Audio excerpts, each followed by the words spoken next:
हातामध्ये ती काठी होती. मी पाहिलं. मी गणपतीचं दर्शन घेऊन आलो. वाजले होते 2:45 रात्रीचे. मी परत आलो तर मला वाटलं आता ते वृद्ध महिला गेल्या असतील. माझ्या आईसारख्या वयाच्या होत्या. पाहिलं तर तिथेच बसल्या होत्या.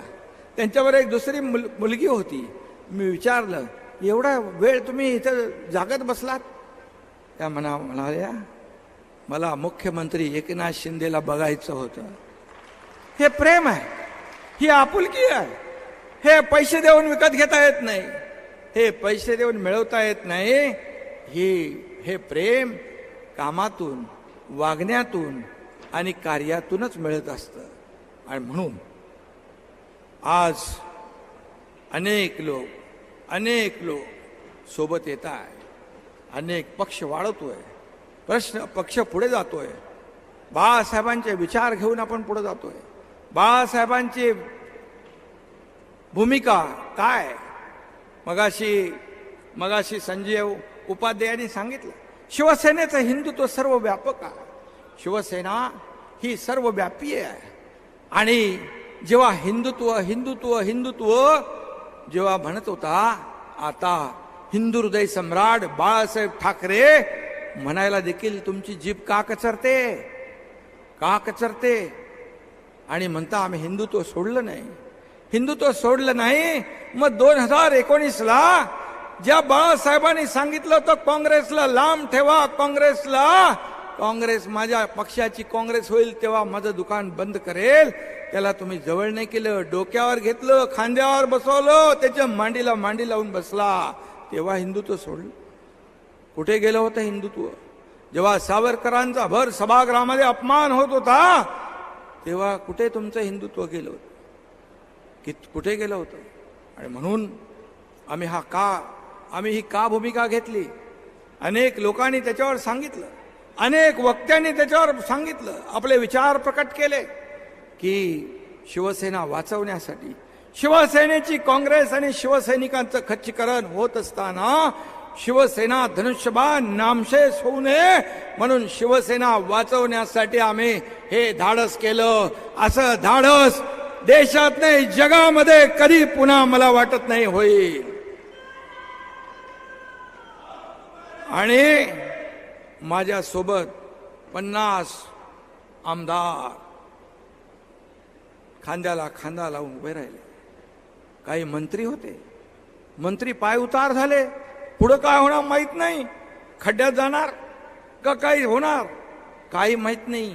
परंतु शिवसेना आणि बाळासाहेबांचे विचार संपुष्टात येऊ लागल्यामुळे कधी कोणी पाहिले की सत्तेकडे माणूस जातो, सत्तेच्या बाहेर जात नाही. आम्ही तर सत्तेत होतो. सत्तेतून पाय उतार होण्याचा निर्णय आम्ही घेतला. अतिशय कठीण निर्णय होता, कडवट निर्णय होता. आम्हाला निर्णय घेताना देखील छातीवर दगड ठेवावा लागला. कारण बाळासाहेबांच्या विचाराचे शिवसैनिक आम्ही होतो. बाळासाहेबांच्या विचारांचे शिवसैनिक होतो. पण बाळासाहेबांचे विचार मरू लागले, शिवसैनिकांचं खच्चीकरण होऊ लागलं. त्यावेळेस मग शिवसेना वाचवण्यासाठी आम्हाला पक्षामध्येच राहून, पक्ष नेतृत्व जेव्हा एखादा चुकीचा निर्णय घेतो त्या वेळेस मात्र पक्षामध्ये आपल्या विचारांची भूमिका, बाळासाहेबांची भूमिका मांडण्यासाठी, पुढे नेण्यासाठी आम्ही हे पाऊल टाकलं. आणि जर आमचं पाऊल चुकलं असतं तर झालेल्या ग्रामपंचायतीच्या निवडणुकीमध्ये महायुतीला नंबर 1चं स्थान मिळालं नसतं. लोकांनी आम्हाला ठुकरवलं असतं, लोकांनी आम्हाला नाकारलं असतं. तुमचा नंबर कुठं गेला तोही माहीत नाही. कुठून मागून पहिला का वरून खालचा शेवटचा हेही माहीत नाही. लोकांनी ठरवलेलं आहे. आणि जर आमचं पाऊल चुकलं असतं तर तुम्ही देखील एवढ्या मोठ्या संख्येने इथे आला नसता, तुम्ही देखील पाठ फिरवली असती. पण 1.5 वर्षामध्ये सरकारने जे निर्णय घेतले ते निर्णय आपल्या समोर आहेत. एक ऐन मी सुरुवातीला मी आणि देवेंद्रजी दोघंच होतो. दोघांनी शपथ घेतली. शपथ घेतल्यावर कॅबिनेट घेण्याचा एक नियम असतो, त्या कॅबिनेटमध्ये देखील निर्णय वाचा. शेतकऱ्यांसाठीच पहिला निर्णय आम्ही घेतला, कष्टकऱ्यांसाठीच आम्ही पहिला निर्णय घेतला. आणि सिंचनाचे प्रकल्प जे दुष्काळी भागामध्ये पाणी मिळालं पाहिजे तो निर्णय आम्ही घेतला. त्यानंतर अनेक निर्णय घेतले, त्या बाबतीमध्ये मी पुढे बोलेन. परंतु एकही निर्णय वैयक्तिक राजकीय लाभार्थ्याला मिळेल, राज्यकर्त्याला मिळेल असा कुठलाही निर्णय आम्ही घेतला नाही. हे मी छाती टोकपणे सांगतो. आणि आमच्यावर आरोप आरोप आरोप, प्रत्येक वेळी आरोप.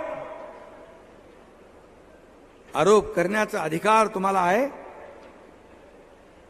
तुम्ही 50 खोके हे सगळे लोक, हे सगळे बसलेले आहेत. निलमताई इकडे, भाऊ आहेत, गजा भाऊ आहेत, सर्व सिनियर लोक आहेत, मंत्री आहेत, सर्व नेते आहेत.